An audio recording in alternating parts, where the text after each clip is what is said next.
अमरावती शहरातील अत्यंत महत्त्वाचा असलेला चित्रा चौकातून जाणाऱ्या उड्डाणपुलाचं काम मागील 7 वर्षांपासून रखडलेलं आहे। त्यानंतर आता या संपूर्ण रखडलेल्या कामावर न्यायालयाने जे आहे ते ताशेरे ओढलेले आहेत। प्रधान सचिवांना जर आपण पाहिलं तर दंड जो आहे तो 1 लाखांचा दंड न्यायालयाने सुनावलेला आहे।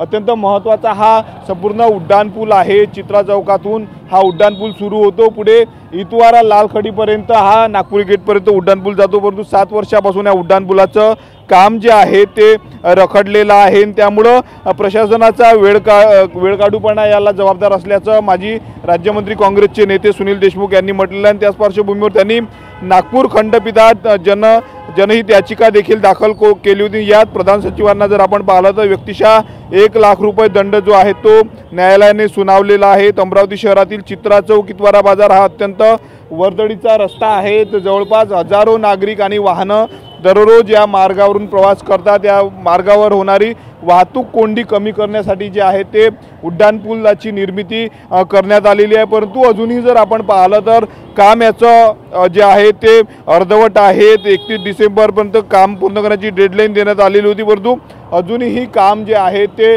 पूर्ण झालेलं नाही। त्याच पार्श्वभूमीवर जर आपण पाहिलं तर न्यायालयाने प्रधान सचिवांना जो आहे तो जवळपास 1 लाख रुपयाचा जो आहे तो दंड ठोठावलेला आहे। हा उड्डाणपूल बंद असल्याने जर आपण पाहिलं उड्डाणपूल अर्थात सुरूच झाला आणि काम पूर्ण झालं नसल्याने या ठिकाणी मोठ्या प्रमाणावर जी आहे ती वाहतूक कोंडी होत असते। कॅमेरामॅन अनिकेत दहातोंडेसह मी स्वप्नील उमाप, TV9 मराठी, अमरावती।